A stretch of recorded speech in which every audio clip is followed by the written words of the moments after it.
Hi everyone, welcome to Smart Commerce and Management Hub. Smart Commerce and Management Hub లో మనం product మరియు product levels గురించి చూద్దాం. ఓకేనా? అసలు ప్రొడక్ట్ అంటే ఏంటంటే ఏదైనా మార్కెట్ లో మనం ఆఫర్ చేసే ఒక థింగ్. ఓకేనా? Anything that offered in the market to satisfy a need or want. అంటే ఏదైనా మన యొక్క అవసరాన్ని కానీ మన యొక్క కోరికలు కానీ సాటిస్ఫై చేయడానికి మనం ఆఫర్ చేసే ఏదైనా మార్కెట్ లో ఆఫర్ చేసేదాన్ని ప్రొడక్ట్ అంటారు. ఓకేనా? ఈ ప్రొడక్ట్ అనేది రెండు రకాలుగా ఉంది. ఒకటి టాంజిబుల్ ప్రొడక్ట్స్, ఇంకోటి ఇంటాంజిబుల్ ప్రొడక్ట్స్. టాంజిబుల్ ప్రొడక్ట్స్ అంటే ఏంటంటే కంటికి కనిపించేవి, అలాగే టచబుల్ అంటే whatever the products which may be we can touch and as well as we can feel and we can see. ఓకేనా? ఫర్ ఎగ్జాంపుల్ ఫోన్ చూడండి, phone మనం టచ్ చేయగలం, చూడగలం. ఓకేనా? అంతేకాకుండా ఫీల్ అవ్వగలం.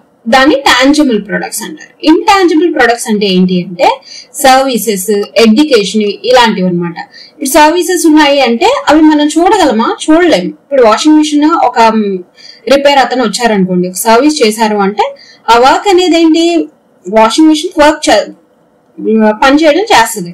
అందుకని సర్వీస్ అనేది మనం చూడలేం, దాన్ని టచ్ చేయలేం. అవునా? సో అందుకే దాన్ని ఇంటాంజిబుల్ అన్నారు, అంటే కంటికి కనిపించనివి. అలాగే ఎడ్యుకేషన్ అంటే ఎడ్యుకేషన్ కూడా ఒక సర్వీస్. నెక్స్ట్ ప్రొడక్ట్ యొక్క లెవెల్స్ చూద్దాము. ఈ ప్రొడక్ట్ లెవెల్స్ అనేవి ఫిలిప్ కాట్లర్ అనే ఆయన ఇచ్చారనమాట. ఆయన ఏం చెప్పారు అంటే ఒక ప్రొడక్ట్ అనేది ఒక 5 లెవెల్స్ గా ఉంటుంది అని చెప్పేసి చెప్పారు. అసలు ఆ 5 లెవెల్స్ ఏంటి అనేది మనం చూద్దాం. Every product has different levels of value for the customer. These levels build upon each other. ఏం చెప్తున్నారంటే ఒక ప్రొడక్ట్ అనేది డెవలప్ అవ్వాలి అంటే ఒక 5 లెవెల్స్ లో according to the value of the customer ఇచ్చే వాల్యూని బట్టి డెవలప్ అవుతుంది. అయితే అది ఏ విధంగా డెవలప్ అవుతుంది అనేది ఒక లెవెల్స్ అనేవి బిల్డప్ చేశారు ఆయన. ఫస్ట్ ఏంటి అంటే ఒక ప్రొడక్ట్ అనేది తయారు చేయాలి అంటే ఫస్ట్ ఏం చేస్తారంటే కోర్ బెనిఫిట్ అనేది చూస్తారు. కోర్ బెనిఫిట్ అంటే ఏంటంటే ఫండమెంటల్ బేసిక్ బెనిఫిట్. ఓకేనా? Basic need. For example toothpaste చూడండి, దాని యొక్క బేసిక్ నీడ్ ఏంటి? టూత్ క్లీన్ చేయడం. అవునా? అంటేనా పళ్ళు క్లీన్ చేస్తుంది టూత్ పేస్ట్ అంటే దాని యొక్క బేసిక్ నీడ్ ఏంటి, దాని యొక్క బెనిఫిట్ ఏంటి, బేసిక్ బెనిఫిట్ ఏంటి, ఒక కస్టమర్ ని సాటిస్ఫై చేయాలంటే దాని యొక్క బేసిక్ బెనిఫిట్ ఏంటి అనేది చూస్తారు. ఒక ఎగ్జాంపుల్ చెప్పాను కదా, టూత్ పేస్ట్. స్మార్ట్ ఫోన్ ఉంది అనుకోండి, దాని యొక్క బేసిక్ బెనిఫిట్ ఏంటి? కమ్యూనికేషన్. కాల్స్ ని రిసీవ్ చేసుకోవడం, ఒకరికొకరు కమ్యూనికేట్ చేసుకోవడానికి మనం యూజ్ చేసేదాన్ని కోర్ బెనిఫిట్ అంటారు. ఓకేనా? అంటే బేసిక్ బెనిఫిట్. ఈ బేసిక్ బెనిఫిట్ యూజ్ చేసుకుని నెక్స్ట్ మనం ఏం చేస్తామంటే బేసిక్ ప్రొడక్ట్ అనేది తయారు చేస్తాం. అది నెక్స్ట్ లెవెల్. ఫస్ట్ ఏం చేస్తారో ఒక ప్రొడక్ట్ తయారు చేయాలంటే దాని యొక్క కోర్ బెనిఫిట్ ఏంటి, అసలు దాని యొక్క బేసిక్ నీడ్ ఏంటి, బేసిక్ బెనిఫిట్ ఏంటి అనేది చూస్తారు. ఆ తర్వాత దాన్ని బేస్ చేసుకుని ఒక బేసిక్ ప్రొడక్ట్ అనేది తయారు చేస్తారు. ఫర్ ఎగ్జాంపుల్ మొబైల్ ఫోన్స్ తీసుకోండి, ఎంత ఎగ్జాంపుల్ కి చెప్తున్నాను. మొబైల్ ఫోన్ తయారు చేయడానికి బేసిక్ బెనిఫిట్ ఏంటి చూస్తారు? కమ్యూనికేషన్ చూసి ఏం చేస్తారు? ఒక బేసిక్ ఫోన్ అనేది తయారు చేస్తారు. ఒక చిన్న మొబైల్ ఫోన్ తెలుసు కదా మనకు, ఒకప్పుడు ఉండేది జస్ట్ కీప్యాడ్ ఉండే మొబైల్ ఫోన్ అనమాట. అలాంటివి తయారు చేస్తారు. తయారు చేసిన తర్వాత దాన్ని బేసిక్ ప్రొడక్ట్ అంటారు. ఏ ప్రొడక్ట్ అయినా ఫస్ట్ బేసిక్ ప్రొడక్ట్ అనే కదండి స్టార్ట్ అవుతుంది. అందుకని లెవెల్స్ ఆఫ్ ప్రొడక్ట్ ఎలా స్టార్ట్ అవుతాయని చెప్తున్నారు. బేసిక్ ప్రొడక్ట్ అనేది వచ్చింది. దాన్ని ఏమంటారు? Simplest and basic version of the product that delivers the core benefit. దేనికోసం, దీని ప్రయోజనం ఏంటంటే బేసిక్ బెనిఫిట్ ని సాటిస్ఫై చేయడానికి. బేసిక్ ప్రొడక్ట్ వచ్చేసింది. ఆ తర్వాత ఏమవుతుంది అంటే ఎక్స్పెక్టెడ్ ప్రొడక్ట్. ఎప్పుడైతే బేసిక్ ప్రొడక్ట్ వచ్చిందో అప్పుడు మనం ఏం చేస్తామంటే అసలు కస్టమర్స్ నార్మల్ గా ఏం ఎక్స్పెక్ట్ చేస్తున్నారు, ఏమేం ఫీచర్స్ ఎక్స్పెక్ట్ చేస్తున్నారు, ఏమేం అట్రిబ్యూట్స్ అనేవి మనం సెట్ చేయాలి అనేది చూసి వాళ్ళు బై చేసేటప్పుడు అనేది చూస్తాం అన్నమాట. చూసి దాన్ని బట్టి దాన్ని కొంచెం డెవలప్ చేస్తాం. For example smart phone, mobile phone keypad phone నుంచి తర్వాత ఏమైందండి? స్మార్ట్ ఫోన్ అయింది. అవునా? బేసిక్ ప్రొడక్ట్ నుంచి తర్వాత ఎక్స్పెక్టెడ్ ప్రొడక్ట్ అయింది. ఇక్కడ ఎక్స్పెక్టెడ్ అంటే ఎవరు ఎక్స్పెక్ట్ చేస్తున్నారు? కస్టమర్స్ ఎక్స్పెక్ట్ చేస్తున్నారు. కానీ కస్టమర్స్ ఏం ఎక్స్పెక్ట్ చేస్తున్నారు అని చూస్తారు. అప్పట్లో ఏమనుకున్నారు? ఈ అస్తమానం కెమెరా, పెద్ద పెద్ద కెమెరాస్ ఎందుకు, ఒక ఫోన్ లోనే ఒక కెమెరా ఉంటే బాగుండు, ఒక ఇంటర్నెట్ ఉంటే బాగుండు. ఇదంతా ఎలా అంటే అనాలిసిస్ తీస్తారు. కస్టమర్ అనాలిసిస్ తీసి ఓకే ఈ బేసిక్ ప్రొడక్ట్ ని డెవలప్ చేస్తారు అనమాట. ఎక్స్పెక్టెడ్ ప్రొడక్ట్ గా డెవలప్ చేశారు. ఎలా డెవలప్ చేశారు? కెమెరా ఇంట్రడ్యూస్ చేశారు, ఇంటర్నెట్ ఇంట్రడ్యూస్ చేశారు, అలాగే బ్యాటరీ సపరేట్ గా తీసేటట్టు ఇంట్రడ్యూస్ చేశారు, యాప్స్ ఇంట్రడ్యూస్ చేశారు. అవునా? ఇవన్నీ ఎక్స్పెక్టెడ్ ప్రొడక్ట్. సరే, ఎక్స్పెక్టెడ్ ప్రొడక్ట్ అనేది ఇచ్చాం. ఆ నెక్స్ట్ లెవెల్ ఏంటి అంటే ఆగ్యుమెంటెడ్ ప్రొడక్ట్. ఆగ్యుమెంటెడ్ ప్రొడక్ట్ అంటే మన ఎక్స్పెక్టేషన్స్ కి మించి, అంటే కస్టమర్స్ ఎక్స్పెక్టేషన్స్ కి మించి మనం ఫీచర్స్ అనేది, అసలు వాళ్ళు అనుకోని ఫీచర్స్ అనేది డెవలప్ చేసాం అనుకోండి, అది ఆగ్యుమెంటెడ్ ప్రొడక్ట్. అంటే మనల్ని మనం కాంపిటేటర్స్ నుంచి డిఫరెన్షియేట్ గా చూపించడానికి. ఇప్పుడు ఫింగర్ ప్రింట్ అన్లాక్ అనేది ఉంది, అన్లాక్ సిస్టమ్. ఇది ఎవరికి కస్టమర్స్ కి తెలియదు, మనం కొత్తగా ఇంట్రడ్యూస్ చేసాం. అంటే ఏంటి? ఎక్స్పెక్టేషన్స్ ని బియాండ్ చేసాం, అంటే దాటిపోయాం మనం. అలాగే క్లౌడ్ స్టోరేజ్ ఉంది, వారంటీ ఉంది, ఫాస్ట్ ఛార్జింగ్, ఇవన్నీ కూడా కొత్తగా వచ్చినవి. ఇవన్నీ వాటిని ఏమంటారంటే ఆగ్యుమెంటెడ్ ప్రొడక్ట్ అంటారు. ఆగ్యుమెంటెడ్ అంటే beyond expectation. Word augment means beyond expectation. ఓకేనా? అది అయిపోయింది. ఇప్పుడు ఆగ్యుమెంట్ ప్రొడక్ట్ గా తయారైంది. నెక్స్ట్ లెవెల్, ఆగ్యుమెంటెడ్ ప్రొడక్ట్ నుంచి మనం ఏం చేస్తామంటే దాన్ని పొటెన్షియల్ ప్రొడక్ట్ గా తయారు చేస్తాం. పొటెన్షియల్ ప్రొడక్ట్ అంటే ఏంటంటే కాంపిటేటివ్ అడ్వాంటేజ్ ఉండటం. కాంపిటేటివ్ అడ్వాంటేజ్ అంటే మనం కాంపిటేటర్స్ నుంచి డిఫరెంట్ గా అడ్వాంటేజ్ అనేది ఎవ్వరు ఇంకా బీట్ అవుట్ చేయలేదు. ఫర్ ఎగ్జాంపుల్ యాపిల్ ఫోన్, నేను ఎప్పుడు చెప్తాను, ఇన్నోవేషన్ ఆఫ్ ద ప్రొడక్ట్ అది. ఓకేనా? కొత్త ఇన్నోవేటివ్, కొత్త ట్రాన్స్ఫర్మేషన్. సో ఆ ప్రొడక్ట్ ని ఇంకా అక్కడే మనకి కాంపిటేటివ్ అడ్వాంటేజ్ అనేది వస్తుంది. పొటెన్షియల్ ప్రొడక్ట్ లోనే మనకి కాంపిటేటివ్ అడ్వాంటేజ్ అనేది వస్తుంది. అంటే మనం ఒక ఫోన్ ని మన కాంపిటేటర్స్ కన్నా అడ్వాంటేజ్ గా, అంటే డిఫరెంట్ గా చూపిస్తున్నాం. ఆ ఇన్నోవేషన్, ఆ కాంపిటేటివ్ అడ్వాంటేజ్ అనేది ఎవరు బీట్ అవుట్ చేయలేరు. సో అదే potential product. It represents what the product can become. ఒక ప్రొడక్ట్ ఎంత వరకు అవ్వగలదో అంతవరకు మనం దాన్ని పొటెన్షియేట్ చేస్తాం. ఓకేనా? Example AI assistants. ఇప్పుడు స్మార్ట్ ఫోన్స్ లో అది వచ్చేసింది కదా, artificial intelligence assistants, displays, holographical calls, కొత్తగా వచ్చేసాయి ఇవన్నీ. ఓకే, దీన్ని పొటెన్షియల్ ప్రొడక్ట్ అంటారు. ఓకే, ఇవి లెవెల్స్ ఆఫ్ ప్రొడక్ట్ అన్నమాట. ఫిలిప్ కాట్లర్ మనకి 5 లెవెల్స్ ఆఫ్ ప్రొడక్ట్ అని చెప్పారు. ఇది చాలా చాలా చాలా చాలా ఇంపార్టెంట్, గుర్తుంచుకోండి. ఓకేనా? నెక్స్ట్ చూద్దాము ప్రొడక్ట్ క్లాసిఫికేషన్. ఓకేనా?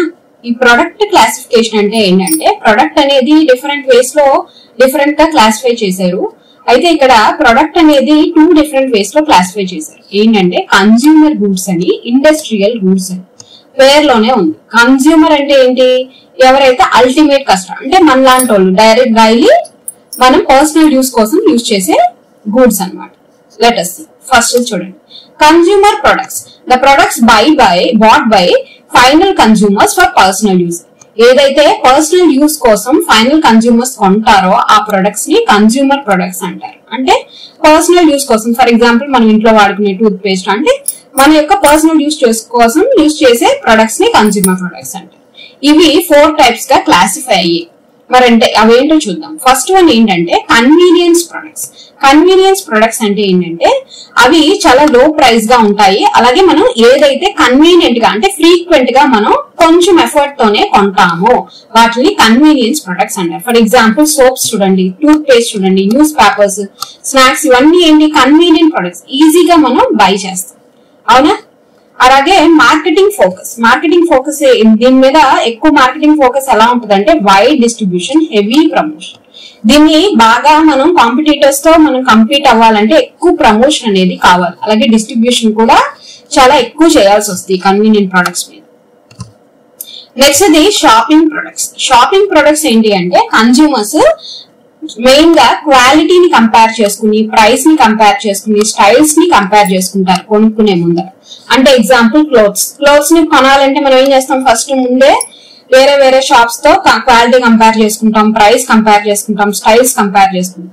అందుకే వీటిని షాపింగ్ ప్రొడక్ట్స్ అంటారు. ఓకేనా? దీన్ని మనం ఎక్కువగా ఫ్రీక్వెంట్ గా, ఓవర్ ఫ్రీక్వెంట్ కాదు, దీంతో పోలిస్తే కన్వీనియన్స్ ప్రొడక్ట్స్ తో పోలిస్తే కొంచెం లెస్ ఫ్రీక్వెంట్ గా పర్చేస్ చేస్తాం. అలాగే ఇన్వాల్వ్మెంట్ అనేది కూడా ఎక్కువ పెడతాం. ఎగ్జాంపుల్ ఎలక్ట్రానిక్స్, క్లోత్స్, ఫర్నిచర్, ఇవన్నీ కూడా వస్తాయి. అంతే కదా? ఒక మొబైల్ ఫోన్ కొనాలంటే మనం ఫస్ట్ క్వాలిటీ, ప్రైస్, స్టైల్, అలాగే పక్కన వాళ్ళు ఏం కొన్నారు, ఫ్రెండ్స్ ని అందరినీ, ఫ్యామిలీ మెంబర్స్ ని అందరినీ కొంత అడుగుతాం. అవునా? అప్పుడు కొనుక్కుంటాం. దీన్ని ఒక మార్కెటింగ్ ఫోకస్ చూడండి, సెలెక్టివ్ డిస్ట్రిబ్యూషన్. ఓకేనా? ఓవర్ డిస్ట్రిబ్యూషన్ అవసరం లేదు. అలాగే పర్జియర్స్ అడ్వర్టైజింగ్. పర్జియర్స్ అడ్వర్టైజింగ్ అంటే అడ్వర్టైజింగ్ అనేది ఏ విధంగా అంటే కొంచెం కాస్ట్లీగా ఉంటుంది. ఓకేనా, పర్సుయేసివ్ అడ్వర్టైజింగ్ అంటే ఫర్ ఎగ్జాంపుల్ యూట్యూబ్ లో అడ్వర్టైజ్మెంట్ ఇస్తాం. అవునా, మనం మొబైల్ ఫోన్స్ చూడండి, యూట్యూబ్ లో అడ్వర్టైజ్మెంట్ ఇస్తారు, అలాగే టీవీలో అడ్వర్టైజ్మెంట్ ఇస్తారు. ఓకేనా, పర్సుయేసివ్ గా ఉంటది అడ్వర్టైజింగ్. అంటే హెవీ ప్రమోషన్ అవసరం లేదు దీనికి. ఓకేనా, అంటే ఒక మీడియం లెవెల్ అడ్వర్టైజింగ్ అయితే సరిపోతుంది, కానీ కొంత కాస్ట్ అనేది మనం పెట్టాల్సి వస్తుంది. Next while compared to convenience products. ఓకేనా, స్పెషాలిటీ ప్రొడక్ట్స్. ఓకేనా, స్పెషాలిటీ ప్రొడక్ట్స్ అంటే ఏంటంటే ఈ ప్రొడక్ట్స్ అనేవి యూనిక్ గా ఉంటాయి.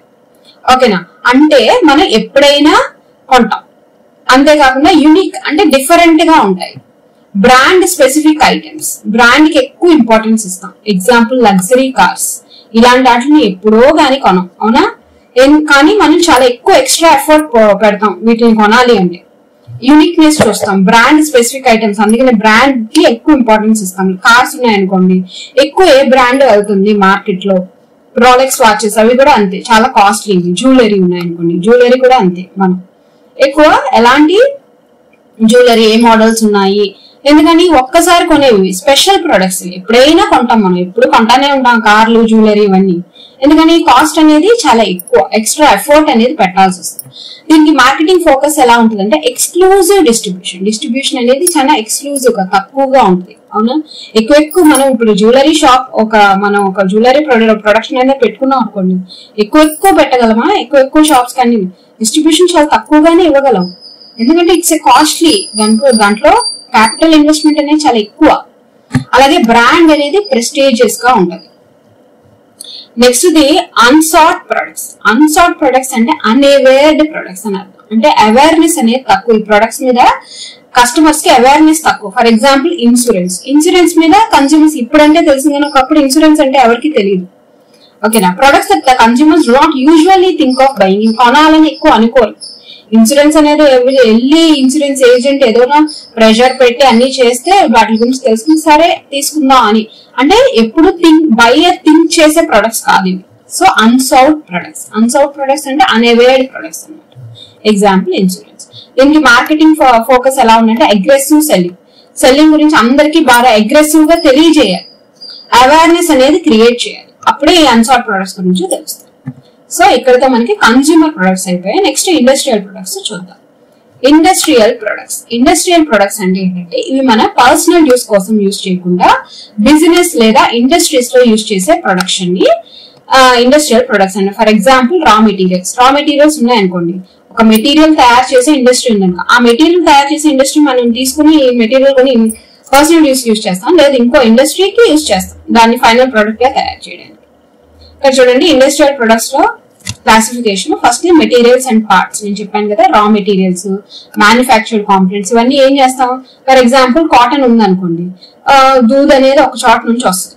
ఒక కాటన్ మనం క్లోత్స్ అనేది తయారు చేసే ఇండస్ట్రీ అనుకోండి, మనం ఏం చేస్తాం, ఆ కాటన్ అంతా కూడా ఇండస్ట్రీ నుంచి మన ఇండస్ట్రీకి తెప్పించుకుని అప్పుడు దాన్ని మనం ఆ రా మెటీరియల్ యూజ్ చేసి ఫైనల్ ప్రొడక్ట్స్ అనేవి తయారు చేస్తాం. అవునా, నెక్స్ట్ ఇది క్యాపిటల్ ఐటమ్స్ ఏంటంటే long term used in production. ఏవైతే ప్రొడక్షన్ లో మనం లాంగ్ టర్మ్ గా యూజ్ చేసే ప్రొడక్ట్స్. ఎగ్జాంపుల్ మిషనరీ, బిల్డింగ్స్, ఇవన్నీ ఏంటి ఎక్విప్మెంట్, ఇవన్నీ ఎక్కడి నుంచో వేరే ఇండస్ట్రీస్ నుంచి మనం కొంటాం, దాన్ని ప్రొడక్షన్ లోకి యూజ్ చేస్తాం. మెషినరీ చూడండి, అవి లాంగ్ టర్మ్ యూసేజ్ కోసమే కదా మనం కొనేది. అలాగే బిల్డింగ్స్ కూడా అంతే, మనం లాంగ్ టర్మ్ యూసేజ్ కోసం మనం ఆ ప్రొడక్ట్ అనేది కొంటాం. ప్రొడక్షన్ అంటే ఇక్కడ ప్రొడక్షన్ కోసం యూజ్ చేస్తాం కాబట్టి మనకి లాంగ్ టర్మ్ అసెట్స్ కూడా మనకి లాంగ్ టర్మ్ ప్రొడక్ట్స్ అయితే. Next supplies and services. ఈ short term goods and services used in daily operations. ఇవి యూజువల్ గా ఈ ప్రొడక్ట్స్ ఏంటి అంటే ఈ సర్వీసెస్ కానీ సప్లైస్ కానీ మనం ఏం చేస్తామంటే ఇండస్ట్రియల్ ప్రొడక్ట్స్ లో short term goods and services కి యూజ్ చేస్తాం మన డే టు డే ఆపరేషన్స్ కోసం. For example repair services, cleaning services. ఇది ఎవరో వేరే క్లీనింగ్ సర్వీసెస్ ఉంటాయి, ఆ సర్వీస్ ఒకటి ఇక్కడ మనం తెప్పించుకుంటాం, మన ఇండస్ట్రీకి తెప్పించుకుని సర్వీస్ చేసుకుంటాం. ఫర్ ఎగ్జాంపుల్ మెషినరీ ఒక రిపేర్ వచ్చింది, రిపేరింగ్ సర్వీసెస్. ఓకేనా, ఇవన్నీ షార్ట్ టర్మ్ మనకి మన ప్రొలాంగ్ గా మనకి మన ఇండస్ట్రీలో కూర్చోడు కదా, చేసేస్తాడు వెళ్ళిపోతాడు. So it's a short term service. So ఇవన్నీ కూడా ఇండస్ట్రియల్ ప్రొడక్ట్స్ కింద వస్తాయి. ఇండస్ట్రియల్ ప్రొడక్ట్స్ అంటే ఏంటంటే మన బిజినెస్ ఆర్ ఇండస్ట్రీ యొక్క ప్రొడక్షన్ కోసం యూజ్ చేస్తాం. ఓకే, నెక్స్ట్ చూద్దాము లెవెల్స్ ఆఫ్ ప్రొడక్ట్ హైరార్చీ. ఇది కోట్లర్స్ మోడల్, ఇది కూడా ఫిలిప్ కోట్లర్ ఇచ్చారనమాట. ప్రొడక్ట్ హైరార్చీ. హైరార్చీ అంటే ఏంటి? స్టెప్ బై స్టెప్ ఒక ప్రొడక్ట్ ని మనకి ఒక లెవెల్స్ లో చూపించారు. అదేంటి అంటే ఫస్ట్ ఏంటి అంటే నీడ్ ఫ్యామిలీ. నీడ్ ఫ్యామిలీ అంటే ఇక్కడ మనకి కోర్ నీడ్ అంటే బేసిక్ నీడ్ అనమాట. ఒక హ్యూమన్ ని సాటిస్ఫై చేయాలంటే బేసిక్ నీడ్. ఫర్ ఎగ్జాంపుల్ ఇక్కడ చూడండి, నేను తీసుకుంటున్నాను ట్రాన్స్పోర్టేషన్. ఇప్పుడు నాకు ఒక ప్రొడక్ట్ కావాలి, అది నాకు ఏంటంటే నేను ఏం చేయాలనుకుంటున్నా అంటే నేను ఇంట్లో నాకు ఏమీ ట్రాన్స్పోర్టేషన్ ఫెసిలిటీ లేదు. ఓకేనా, అంటే ఒక ప్లేస్ నుంచి ఒక ప్లేస్ కి మూవ్ అవ్వాలంటే నాకు ఒక ప్రొడక్ట్ అనేది లేదు. ఒక సాటిస్ఫై చేయడానికి ఒక ప్రొడక్ట్, ఆ బేసిక్ నీడ్ ని సాటిస్ఫై చేయడానికి ఒక ప్రొడక్ట్ అనేది కావాలి నాకు. ఓకేనా, దాన్ని నీడ్ ఫ్యామిలీ అంటారు. నీడ్ ఫ్యామిలీ అంటే ఏంటంటే మన యొక్క కోర్ నీడ్, మన బేసిక్ నీడ్ ఏంటి అక్కడ ఆ బేసిక్ నీడ్ ని సాటిస్ఫై చేసే ప్రొడక్ట్ ని మనం కోర్ నీడ్ అంటారు. ఓకేనా, ఎగ్జాంపుల్ ఇక్కడ నేను ట్రాన్స్పోర్టేషన్, ఫస్ట్ నాకు transportation one place to one place నేను మూవ్ అవ్వాలనుకుంటున్నాను. సో అప్పుడు నేను ఏం చేశాను, ఫస్ట్ ప్రొడక్ట్ ఫ్యామిలీ చూసాను. సరే, ట్రాన్స్పోర్టేషన్ కి మనకి అవైలబిలిటీగా ఏమేమి ఉంటాయి? వెహికల్స్ ఉంటాయి. అవునా, ఇది ప్రొడక్ట్ ఫ్యామిలీ కింద వస్తుంది. అవునా, అంటే ఒక సాటిస్ఫై చేయాలంటే ఒక ప్రొడక్ట్, ఒక నీడ్ ని రకరకాల ప్రొడక్ట్స్ అనేవి మనకి అందుబాటులో ఉంటాయి. All products classes that satisfy the core need. ఈ కోర్ నీడ్ ని సాటిస్ఫై చేయాలంటే ఇప్పుడు వెహికల్స్ అన్నాయనుకోండి, అన్ని వెహికల్స్ మనకి ట్రాన్స్పోర్టేషన్ కి యూజ్ అవుతాయి. అది ప్రొడక్ట్ ఫ్యామిలీ కింద వస్తుంది, అంటే అన్ని. నెక్స్ట్ ప్రొడక్ట్ క్లాస్ అంటే కేటగిరీ. ఇప్పుడు నేను ఏం చేయాలనుకుంటున్నా అంటే నాకు ఏ బస్సు లేకపోతే వ్యానో లారీయో కాదు, నాకు కావాల్సింది ఏంటి? కార్ కావాలనుకోండి. అంటే క్లాసిఫై చేస్తున్నాను అందులో, అంటే కేటగిరీని ఎంచుకుంటున్నాను. ఆ group of products within the family recognize as substitutes. అంటే ఏంటంటే ఈ ఫ్యామిలీలోంచి మనం ఈ ప్రొడక్ట్ ఫ్యామిలీలోంచి ఒక గ్రూప్ ఆఫ్ ప్రొడక్ట్ ని, ఒక కేటగిరీని ఎంచుకోవడాన్ని ప్రొడక్ట్ క్లాస్ అంటారు. ఇప్పుడు సరే, నాకు కార్ కావాలనుకోండి. నెక్స్ట్ తర్వాత ఏంటంటే ప్రొడక్ట్ లైన్. ఓకేనా, అంటే a product related products under one category. అంటే ఈ కేటగిరీలో రిలేటెడ్ ప్రొడక్ట్స్ ఏంటి అంటే కార్స్ ఉన్నాయి. కార్స్ లో ఏమేమి ఉన్నాయి? పర్సనల్ యూసేజ్ కి కార్స్ ఉంటాయి, క్యాబ్స్ లో యూజ్ చేసే కార్స్ ఉంటాయి. ఓకేనా, ఇలా రకరకాల కార్స్ ఉన్నాయి అనుకోండి. నేనేమనుకున్నాను, పర్సనల్ యూసేజ్ కి నాకు కార్ కావాలి అని అడిగాను. అది ప్రొడక్ట్ లైన్ కింద వస్తుంది. అంటే related products from one category. A category? ఇక్కడ కార్స్ అనే కేటగిరీలోంచి మనం ఒక రిలేటెడ్ ప్రొడక్ట్ అనేది తీసుకుంటాం. నెక్స్ట్ మనం ఏం చేస్తాం? ప్రొడక్ట్ టైప్ తీసుకుంటాం. అంటే నాకు కార్స్ లో హుండాయ్ క్రాల్ అనేది కావాలి అనుకోండి, అంటే ప్రొడక్ట్ లైన్ లో ఒక స్పెసిఫిక్ ప్రొడక్ట్ అనేది కావాలి. ఓకేనా, లేదా స్పెసిఫిక్ ఈ ప్రొడక్ట్ టైప్ లోనే మనకి ఒక స్పెసిఫిక్ ప్రొడక్ట్ అనేది కావాలి, ఈ ప్రొడక్టే కావాలి అని అనుకుంటున్నాను అనుకోండి, అది ప్రొడక్ట్ టైప్ కింద వస్తుంది. Next the brand. ఓకేనా, బ్రాండ్ అంటే నేను చెప్పాను కదా, హుండాయ్ కార్ కావాలి అనుకున్నాను, అది బ్రాండ్ కింద వస్తుంది. ప్రొడక్ట్ టైప్ అంటే అదే ప్రొడక్ట్ కావాలి. ఇప్పుడు కార్ లోనే ఇప్పుడు నేను పర్సనల్ కార్స్ లో ఈ పర్సనల్ కార్, ఈ మోడల్ కారే నాకు ఈ టైపే కావాలి అన్నాను అనుకోండి, అది స్పెసిఫిక్ టైప్, స్పెసిఫిక్ ప్రొడక్ట్. ఇందులో ఈ బ్రాండ్ కావాలి, హుండాయ్ బ్రాండ్ కావాలి నాకు అన్నాను అనుకోండి, అది నెక్స్ట్ బ్రాండ్ కింద వస్తుంది. సరే, బ్రాండ్ కూడా మనం చూస్ చేసేసుకుంటాం. ఆ తర్వాత ఏం చూస్ చేసుకుంటాం? ఐటమ్. ఐటమ్ అంటే ఇప్పుడు నాకు హుండాయ్లో ఇప్పుడు ప్రెసెంట్ 2025 ఒక పెట్రోల్ 1.5 లీటర్స్ వచ్చే పెట్రోల్ ఉండే కార్ కావాలి అని, మోడల్ నేమ్ 2025 సంథింగ్ ఏదో వచ్చింది కదా, ఇప్పుడు క్యాటరేట్ ఏదో వచ్చింది కదా, ఆ మోడల్ కావాలి అని అడిగాను. అంటే స్పెసిఫికేషన్ ఆఫ్ ఐటమ్. అంటే ఫస్ట్ మనం ఏం చేస్తాము, ప్రొడక్ట్ అసలు నీడ్ ఏంటో కనుక్కుంటాం. ఆ తర్వాత దాని యొక్క ప్రొడక్ట్ ఫ్యామిలీ చూస్తాం. ఆ నీడ్ సాటిస్ఫై చేయడానికి ఉన్న ఫ్యామిలీ ఏంటి, ప్రొడక్ట్ ఫ్యామిలీ ఏంటి. ఇప్పుడు ఫ్యామిలీ అంటే ఏంటంటే ప్రొడక్ట్ యొక్క క్లాసిఫికేషన్, క్లాసెస్ ఏంటి. నెక్స్ట్ ఆ ప్రొడక్ట్ క్లాసెస్ లో కేటగిరీ ఏంటి. ఎగ్జాంపుల్ కార్స్, ఇదేమో ట్రాన్స్పోర్టేషన్, తర్వాత వెహికల్స్, తర్వాత కార్స్, తర్వాత ఏమో ఆ కార్స్ లో మనకి ఏ కార్ కావాలి, పర్సనల్ కి కావాలా, క్యాబ్ కావాలా, ఏంటి, ఏ టైప్ కావాలి. నెక్స్ట్ ప్రొడక్ట్ లైన్ లో ఏ రిలేటెడ్ ప్రొడక్ట్ కావాలి, ఆ తర్వాత ఏ టైప్ కావాలి, తర్వాత ఏ బ్రాండ్ కావాలి, ఆ బ్రాండ్ లో ఏ ఐటమ్ ఎగ్జాక్ట్ గా ఏ ఐటమ్ కావాలి మీకు. ఇది ప్రొడక్ట్ హైరార్చీ అన్నమాట. ఓకేనా, నాకు అర్థమైందని అనుకుంటున్నాను. Okay, thank you. Product life cycle ఈ ప్రొడక్ట్ లైఫ్ సైకిల్ అంటే ఏంటంటే ఒక ప్రొడక్ట్ యొక్క whole of the life span గురించి స్టేజెస్ లో మనకి చెప్తున్నారు. ఇప్పుడు మనం ఉన్నాం అనుకోండి, మన యొక్క జీవితం ఎంత పుడతాము, గ్రో అవుతాము, తర్వాత ముసలోళ్ళం అవుతాము, తర్వాత చనిపోతాము. ఇదే విధంగా ఒక ప్రొడక్ట్ కూడా ఒక లైఫ్ సైకిల్ అనేది ఉంది, స్టేజెస్ అనేవి ఉన్నాయి. ఫస్ట్ ఇంట్రొడక్షన్ నుంచి అది డిక్లైన్ అయ్యే వరకు స్టేజెస్ అనేవి ఉన్నాయి అన్నమాట. అవేంటి అనేది చూద్దాం. ఇది చాలా చాలా ఇంపార్టెంట్ టాపిక్, గుర్తుంచుకోండి. Stages of A product life cycle. First one ఏంటి అంటే ఇంట్రొడక్షన్ స్టేజ్. ఒక ప్రొడక్ట్ ని ఒక మార్కెట్ లోకి మనం లాంచ్ చేసే స్టేజ్ ని ఇంట్రొడక్షన్ స్టేజ్ అంటాం. దీంట్లో ఎలా ఉంటదంటే మార్కెటింగ్ అనేది చాలా హెవీగా ఉంటది, అంతే కదా. ఫస్ట్ మనం అసలు ఇంట్రడ్యూస్ చేసాం అనుకోండి ప్రొడక్ట్ ని, దాని గురించి మనం ఎక్కువ ప్రమోట్ చేయాల్సి వస్తుంది. హెవీ మార్కెటింగ్, హెవీ కాంపిటీషన్ అనేది ఉంటుంది ఆ ప్రొడక్ట్ లో. ఎందుకంటే కొత్తది, మన గురించి ఎవరికి తెలియదు. సో మార్కెటింగ్ అనేది చాలా ఎక్కువగా చేయాల్సి వస్తుంది, ప్రొడక్ట్ గురించి ఎక్కువ తెలియజేయాల్సి వస్తుంది. ప్రమోషన్ అనేది చాలా ఎక్కువ అవసరం ఉంటుంది. ఎందుకని అవేర్నెస్ అనేది క్రియేట్ చేయడానికి, అంటే మన ప్రొడక్ట్ గురించి అందరికి తెలియజేయడానికి. అంతేకాకుండా సేల్స్ అనేవి చాలా తక్కువ ఉంటాయి. ఫస్టే సేల్స్ అయిపోతాయా, బోర్డు ప్రొడక్ట్స్ అన్ని సేల్ అయిపోతాయా? అవ్వవు కదా, సేల్స్ జస్ట్ స్టార్ట్ అవుతాయి. అంతేకాకుండా కాస్ట్ అనేది కూడా మనకి హై అవుతుంది. అప్పటికి ప్రొడక్ట్ మనం ఫస్ట్ స్టేజెస్ లో ఉన్నాం కాబట్టి మనకి కాస్ట్ అనేది ఎక్కువ అవుతుంది. రాను రాను మనం ఏ విధంగా మనకి ఎక్స్పీరియన్స్ ని బట్టి మనకి కాస్ట్ అనేది మనం లో చేసుకుంటాం. అలాగే ప్రాఫిట్స్ కూడా మనకి సామాన్యంగా ఉండవు. మనకు పెట్టిన క్యాపిటల్ వస్తే చాలు అనుకుంటాం ఆ స్టేజ్ లో. సో అదే ఇంట్రొడక్షన్ స్టేజ్ అన్నమాట. దీని యొక్క స్ట్రాటజీస్, అప్పుడు స్ట్రాటజీస్ మనం ఏం ఫాలో అవుతాయంటే ఫోకస్ ఆన్ ఇన్ఫార్మింగ్. ఫస్ట్ మనం ఏం చేస్తాం, ప్రొడక్ట్ యొక్క అవేర్నెస్ క్రియేట్ చేయడానికి ప్రొడక్ట్ గురించి అందరికి ఇన్ఫార్మ్ చేస్తా ఉంటాం. ఎయిదర్ సోషల్ మీడియా ద్వారానో లేకపోతే టీవీస్ ద్వారానో ఇన్ఫార్మ్ చేస్తాం. ఎడ్యుకేటింగ్ ద కస్టమర్స్, ఈ ప్రొడక్ట్ గురించి మనం ఎడ్యుకేట్ చేస్తాం customers.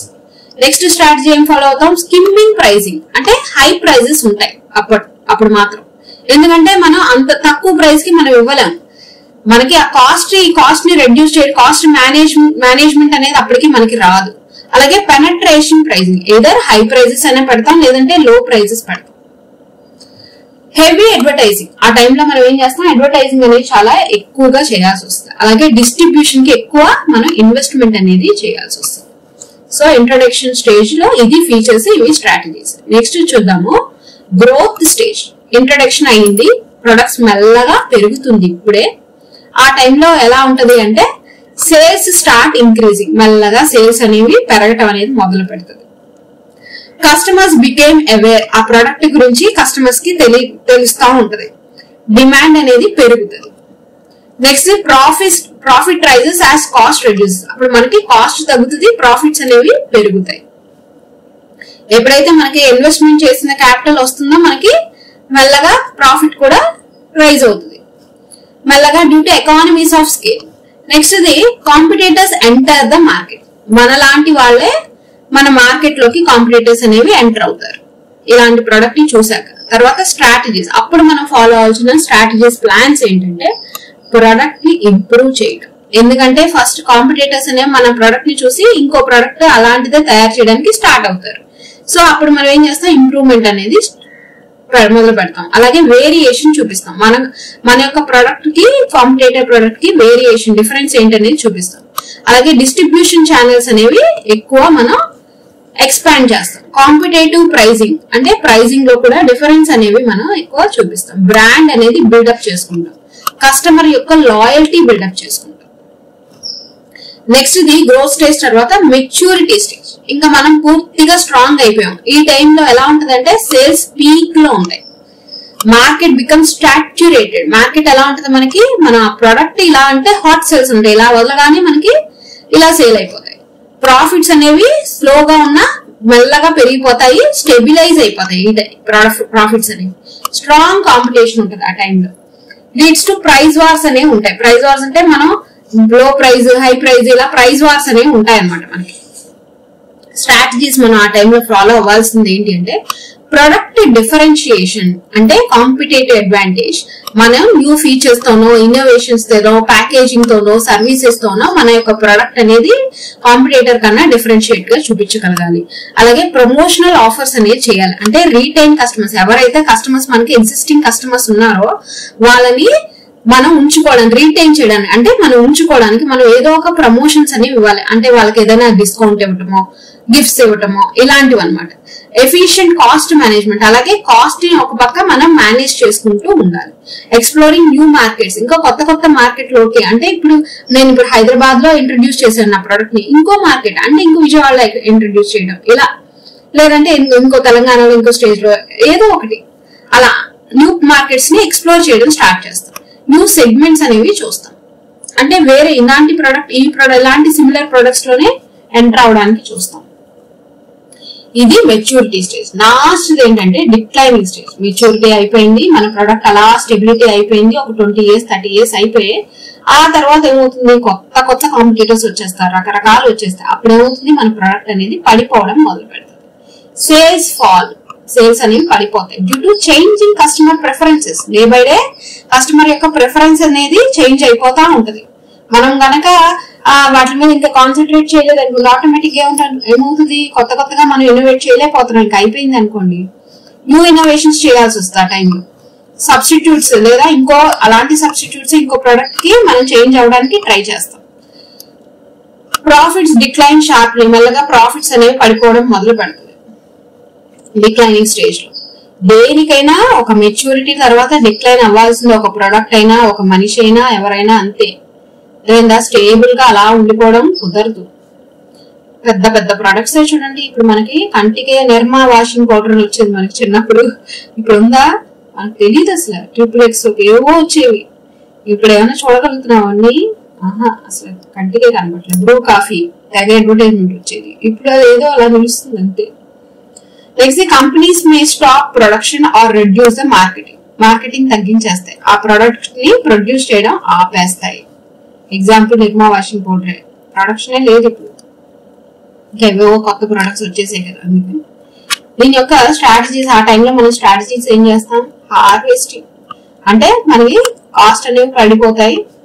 Maximise short term profits, మనం షార్ట్ టర్మ్ ప్రాఫిట్స్ కైనా మాక్సిమైజ్ చేయడానికి మనం ట్రై చేస్తాం. హార్వెస్టింగ్ స్టేజ్ అంటే తెలుసు కదా, మనం స్టార్వింగ్ స్టేజ్ అనమాట. మనం మినిమం అయినా వస్తే బాగుండరా అని అనుకునే స్టేజ్ ఇది. డిస్కంటిన్యూ, ఇదే ప్రొడక్ట్ ని డిస్కంటిన్యూ చేస్తాము, ఎందుకంటే లాంగ్ టర్మ్ లో ప్రాఫిటబిలిటీ అనేది లేదు అంటే వెంటనే మనం డిస్కంటిన్యూ చేయడం మంచిది ఆ ప్రొడక్ట్. కన్సిడర్ ద రీపొజిషనింగ్, లేదా రీపొజిషన్ చేయడానికి ఏమైనా ఇంకా ఆపర్చునిటీస్ ఉన్నాయా నైట్ మార్కెట్స్ లో, ఇంకా కొత్త మార్కెట్స్ ఏమైనా ఉన్నాయా వేరే మార్కెట్స్ లో, మనం ఈ ప్రొడక్ట్ ని తీసుకెళ్ళగలమా అనేది కూడా మనం చూస్తాం. ఇది డిక్లైనింగ్ స్టేజ్. ఇవి స్టేజెస్ మనకి ప్రొడక్ట్ లైఫ్ సైకిల్ స్టేజెస్. ఇది చాలా చాలా ఇంపార్టెంట్ టాపిక్. ఓకేనా, థ్యాంక్స్ ఫర్ వాచింగ్. ఇక్కడ మనకి ప్రొడక్ట్ యొక్క మొత్తం ప్రొడక్ట్ గ్రూపింగ్ చెప్పేసండి.